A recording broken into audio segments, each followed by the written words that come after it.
Hello friends, good evening to all of you. आज का हमारा टॉपिक है द एब्जॉर्प्शन अप्रोच। जैसे कि हम डीवैल्यूशन कर रहे हैं, उसमें हमारा जो हो चुका है इलास्टिसिटी अप्रोच हो चुकी है, और उसमें हमने जे कर्व इफेक्ट भी पढ़ लिया है। और आज का जो हमारा टॉपिक है वो एब्जॉर्प्शन अप्रोच है। तो इसमें देखिए, जो हमारा लास्ट इसका डीवैल्यूशन का ये टॉपिक है, ये एब्जॉर्प्शन अप्रोच है। तो जो इलास्टिसिटी अप्रोच थी उसमें जो हमने पढ़ा था इफ़ेक्ट, वो हमने प्राइस को लेके पढ़ा था। कि जैसे कि हमने जो प्राइस इलास्टिसिटी में हम क्या कर रहे थे, प्राइस इफ़ेक्ट बता रहा था वो। तो वो क्या थी हमारी, एक माइक्रो माइक्रो इफ़ेक्ट था। इसको हम माइक्रो इफ़ेक्ट भी कह सकते हैं, प्राइस इलास्टिसिटी अप्रोच को, और प्राइस इफ़ेक्ट भी कहते हैं। लेकिन जो एब्जॉर्प्शन अप्रोच है जो आज हम पढ़ेंगे, वो क्या है, मैक्रो अप्रोच है। ठीक है। और उसमें हम गवर्नमेंट की spending, export, import, consumption, investment सबको लेके चलेंगे। ठीक है। तो जो फर्स्ट हमारी इलास्टिसिटी अप्रोच थी उसमें हम पढ़ रहे थे कि जब हम डिवेल्यूएट करते हैं अपनी कंट्री को in terms of other country, तब क्या होता है कि हमारे एक्सपोर्ट जो होते हैं वो चीपर हो जाते हैं। ठीक है। एक्सपोर्ट चीपर होने की वजह से हमारी जो प्राइजेज़ होते हैं वो फॉल हो जाते हैं, और जिसकी वजह से क्या होता है, एक्सपोर्ट हम ज़्यादा करते हैं, इंपोर्ट हम कम करते हैं। और इंपोर्ट और ये इस इफ़ेक्ट, और ये जो डिपेंड किस पे करता है, हमारी डिमांड पे। जो इलास्टिसिटी ऑफ डिमांड है प्रोडक्ट्स की इन फॉरेन में और इन डोमेस्टिक कंट्री में, वो क्या है, उस पर डिपेंड करती थी। ठीक है।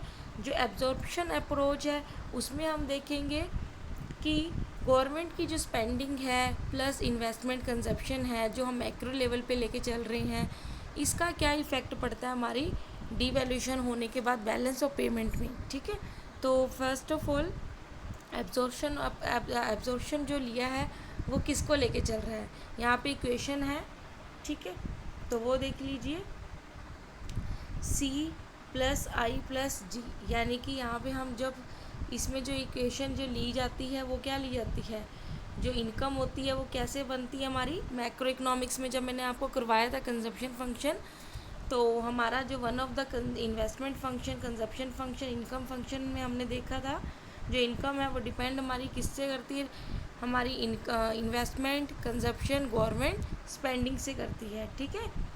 तो यहाँ पे कंजप्शन है, ये इनकम है, ये गवर्नमेंट स्पेंडिंग है। और प्लस एक्सपोर्ट माइनस इंपोर्ट, जब हम ट्रेड यानी कि ओपन इकोनॉमी की बात करते हैं, तब हम एक्सपोर्ट और इंपोर्ट को भी लेके चलते हैं। ठीक है। और जब इंपोर्ट एक्सपोर्ट, हम इसको नेट इफ़ेक्ट कहते हैं, कि नेट जो बीओपी जो हम लेते हैं उसी को हम कह रहे हैं एक्सपोर्ट इंपोर्ट। और फिर उसके बाद आप देखोगे जब हम सिंप्लीफाई करते हैं इक्वेशन को, तो क्या आ जाता है हमारे पास, यहाँ पे जो इक्वेशन थी क्या थी, वाई सी प्लस आई प्लस जी। ठीक है। Export minus import. अब क्या करेंगे, वाई यहीं पे रखा, हमने क्या कर दिया, इस साइड लेके आ जाएंगे हम अपना एक्सपोर्ट, जो एक्सपोर्ट, और इसको तो हम यही रखेंगे, बाकी जितना भी वाई की तरफ आएगा, यानी कि यहाँ पे माइनस ये वाली जो ये जो पार्ट है वो हमारा अगर लेफ्ट हैंड साइड आएगा तो माइनस हो जाएगा, सी प्लस आई प्लस जी, ब्रैकेट खोलोगे तो सारे साइन क्या हो जाएंगे, माइनस के। और यहाँ पे आ गया एक्सपोर्ट माइनस इंपोर्ट। अब क्या कर रहे हैं, हम इसको वाई को तो वैसे के वैसे ही ले रहे हैं, और ये जो पूरा है टर्म, इसको हम क्या ले रहे हैं, ए से ए ले लेते हैं। और जो एक्सपोर्ट, ठीक है, और जो ये है एक्सपोर्ट और माइनस नेट जो इफ़ेक्ट है एक्सपोर्ट हमारा माइनस इंपोर्ट है, वो हमारा क्या आ जाएगा, बी आ जाएगा। यानी कि बैलेंस ऑफ पेमेंट बीओपी से डिनोट करते हैं। तो इसको हम, और जो ये दोनों है ए और बी, ये इलास्टिसिटी को हम डिनोट किस पे करेगा। ठीक है। जो हमारा ए आया है और जो बी आया है, वो हमारी ए तो किसको कर रहा है, इलास्टिसिटी ऑफ कंजप्शन। यानी कि जब हम सी के कंजप्शन फंक्शन की बात करते हैं, माइक्रो इकोनॉमिक्स में हमने पढ़ा था ए प्लस बी और यहाँ वाई, तो ये क्या होती थी हमारी ऑटोनोमस कंजप्शन होती थी, और बी क्या होती थी हमारी, जो हमारी इनकम पे डिपेंड करती थी। ठीक है। मार्जिनल प्रोपेंसिटी टू कंज्यूम, इसको हम क्या कहते हैं, मार्जिनल प्रोपेंसिटी टू कंज्यूम। तो तो ए हमारी मार्जिनल प्रोपेंसिटी टू कंज्यूम आ जाएगी और बी हमारी क्या आ जाएगी, मार्जिनल प्रोपेंसिटी टू इन्वेस्ट, यानी कि हमारी इनकम किस पे डिपेंड करती है, हमारी इन्वेस्टमेंट पे डिपेंड करती है। जितनी इन्वेस्टमेंट होगी उतनी हमारी इनकम होगी, ठीक है। और सेम एज जितनी हमारी क्या होएगी, marginal propensity to MPC high होएगी उतनी हमारी कंजप्शन हाई होगी, ठीक है। इन दोनों के सम को, ठीक है, इन दोनों के सम को हम किस में लेके जा रहे हैं, एब्जॉर्ब कह रहे हैं जिसको, एब्जॉर्प्शन में लेके जा रहे हैं। और ये भी आपको ये जो जो कंसेप्ट है ये आपको ध्यान में रखना है, सिडनी अलेक्जेंडर के द्वारा दिया गया है, ठीक है। ये क्या कहता है कि जितना ज़्यादा ये जो एब्जॉर्प्शन है ज़्यादा होगा उतने ही आपकी सक्सेसफुल डिवैल्यूएशन की ज़्यादा होगी। ट्रेड और जो ट्रेड का डेफिसिट है वो ख़त्म होगा अगर हमारा ये लार्जर होगा, ठीक है। यानी कि हमें इन्वेस्टमेंट भी क्या करनी है, एक्सपोर्ट को तो इंक्रीज़ करना ही करना है, उसके साथ साथ हमें इन्वेस्टमेंट भी इंक्रीज़ करनी है और अपनी कंट्री की जो एमपीसी है उसको भी मेंटेन रखना है, इसको भी इंक्रीज़ करना है, ठीक है। ये तभी पॉसिबल होगा जब हमारी कंट्री का ये दोनों डिटरमिन लार्ज होंगे और जितना ये लार्ज होगा एब्जॉर्प्शन उतना ही क्या होगा, कम होगा, बीओपी जो डेफिसिट है वो हमारा कम होगा, ठीक है। तो इस अप्रोच को लेके चल रहा है। इसमें अब 3 कंक्लूजिव यानी कि पॉसिबिलिटीज़ जो कंडीशन आएगी वो देख लेते हैं कि अगर तो ये लेस देन 1 है तो इम्प्रूवमेंट होएगी, यानी कि जो एब्जॉर्प्शन है वो अगर कंट्री का हमारी डोमेस्टिक में अगर कम होगा तो हमारे लिए इम्प्रूवमेंट है। अगर फॉरेन टर्म में देखे जाए, बाहर में हमारी गुड्स का जो होगा एब्जॉर्प्शन ज़्यादा होगा उतना होएगा हमारे लिए फ़ायदेमंद, यानी कि एक्सपोर्ट इससे बढ़ेंगे, इंपोर्ट कम होएंगे। यानी कि अपनी कंजप्शन जो है उसको हमें कम करके उसको एक्सपोर्ट में लाना होगा। अगर हमारे पास इतना स्टॉक ही नहीं होगा कि हम उसको एक्सपोर्ट कर सके, तब कैसे पॉसिबल होगा कि हम डिवैल्यूएशन से अपने ट्रेड को इम्प्रूव कर सके। तो ट्रेड को इम्प्रूव करने के लिए सबसे पहले अपनी खुद की जो एक्स्ट्रा वेजेंस खर्चे होते हैं उसको क्या करना है, रिड्यूस करना पड़ेगा। साथ के साथ हमें क्या करना पड़ेगा, अपनी जो इन्वेस्टमेंट है उसको इंक्रीज़ करना पड़ेगा ताकि प्रोडक्शन ज़्यादा हो सके। प्रोडक्शन अपनी डोमेस्टिक कंट्रीज़ के लिए ही नहीं, साथ ज़्यादा से ज़्यादा हमें एब्जॉर्प्शन को कम करके अपनी एक्सपोर्ट के लिए लाना पड़ेगा, एक्सपोर्ट ओरिएंटेड करना होगा, तभी हम अपने डेफिसिट को कम कर सकते हैं। ये नहीं है कि एक्सपोर्ट तो एक तरफ हम कर रहे हैं, दूसरी तरफ अपना एब्जॉर्प्शन भी ज़्यादा कर रहे हैं, जिससे फिर से उसका कोई इफ़ेक्ट नहीं पड़ेगा। और अगर इक्वल टू 1 है तो ना ही तो इस पर इम्प्रूवमेंट होगी, ना ही तो इस पर कोई वर्सनिंग इफेक्ट होएगा।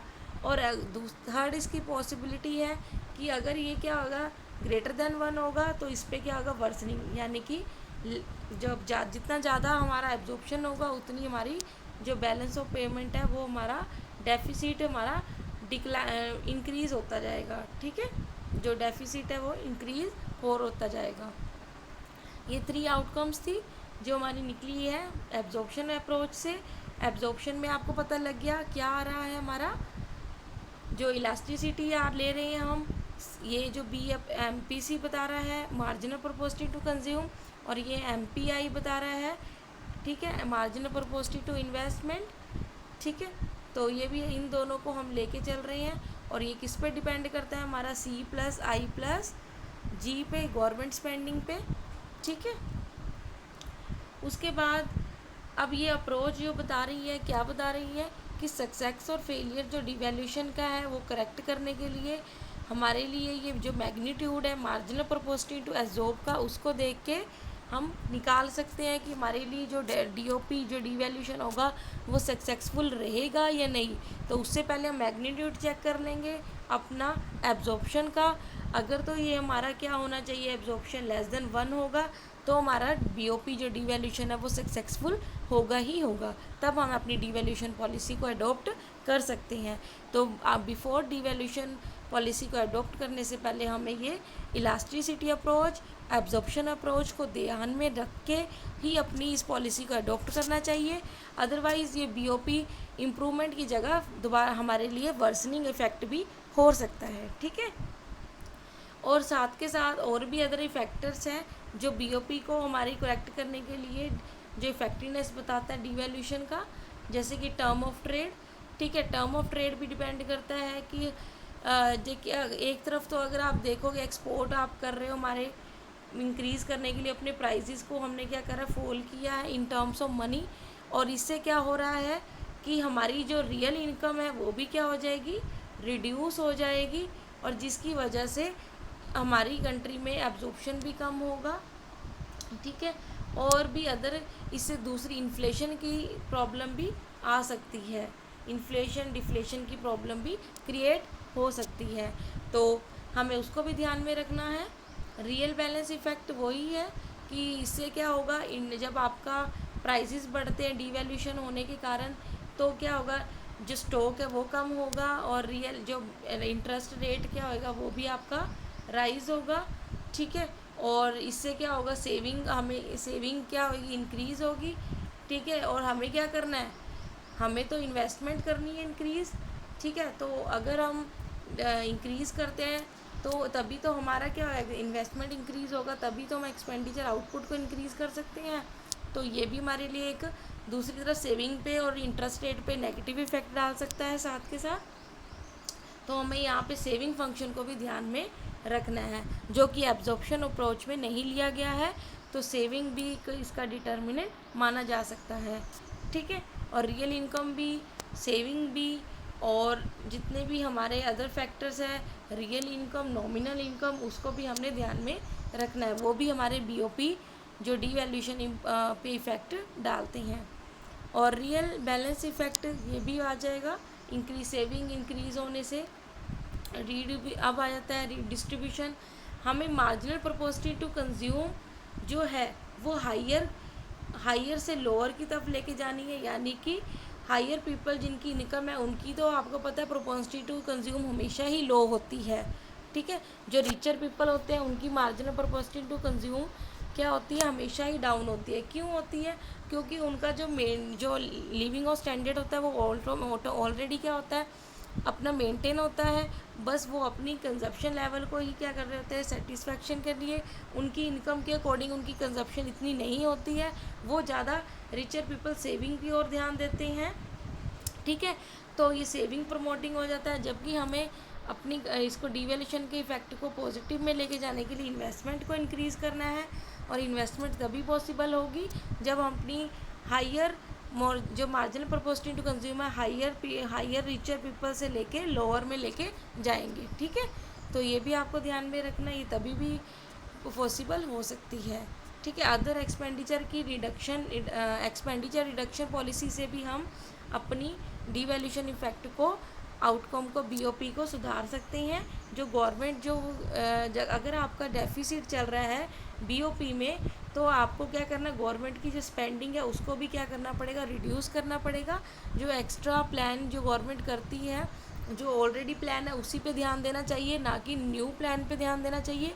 आप देखोगे कि गवर्नमेंट बजट लाती है तो कई बार तो उसमें कुछ मॉडिफिकेशन कर दी जाती है, पॉलिसीज़ वही होती है, ठीक है। ये इसलिए करती है गवर्नमेंट क्योंकि उसका बीओपी ऑलरेडी क्या चल रहा होता है, नेगेटिव चल रहा होता है। अगर उसको न्यू प्रोग्राम डेवलपमेंट में खर्चा करेगी तो हमारी जो बीओपी एक्सपोर्ट हम जितना मर्जी कर लें, तो गवर्नमेंट स्पेंडिंग अगर ज़्यादा होएगी तो हम बीओपी को कंट्रोल नहीं कर सकते, हमारा डेफिसिट फिर से उसमें कोई सुधार नहीं होगा, इम्प्रूवमेंट कोई भी उसमें नहीं हो सकती। तो गवर्नमेंट स्पेंडिंग को भी हमें रिडक्शन करना चाहिए। तो ये कुछ पॉलिसीज़ थी। तो कौन कौन सी अदर फैक्टर्स है जो डिटरमिन करते हैं हमारी किस पे, बीओपी पे, डिवैल्यूएशन के इफ़ेक्ट को, ठीक है। तो ये हमारा डिवैल्यूएशन का लास्ट टॉपिक था जो आज कंप्लीट हो चुका है। एब्जॉर्प्शन अप्रोच और अदर टर्म्स पॉलिसी भी मैंने बता दी है जो डिवैल्यूएशन के इफ़ेक्ट को जो बताती है, कौन कौन से डिटरमिन है, जैसे कि saving, investment, nominal, real income और government spending, term of trade, ये सब जो फैक्टर्स है वो भी हमारे डिवैल्यूएशन के इफ़ेक्ट को डिनोट करते हैं, ठीक है। तो आज का ये हमारा टॉपिक ख़त्म होता है, और अदर जो हम पढ़ेंगे कि कैसे बीओपी में सुधार जो इम्प्रूवमेंट कर सकते हैं, कैसे डेफिसिट और सरप्लस को, डिसइक्विलिब्रियम को हम कैसे इक्विलिब्रियम में ला सकते हैं, अदर फैक्टर जो है वो हम नेक्स्ट वीडियो में डिस्कस कर लेंगे। जो मेन था वो मैंने आपको यहाँ तक बता दिया है, ठीक है। आज के लिए इतना ही। Thank you so much. अगर आपको मेरी वीडियो अच्छे लगे तो प्लीज़ लाइक कीजिए, शेयर कीजिए, सब्सक्राइब कर लीजिए मेरे चैनल को और बेल आइकन पे क्लिक कर लीजिए ताकि आने वाली वीडियोस की आपको नोटिफिकेशन मिल सके। Thank you.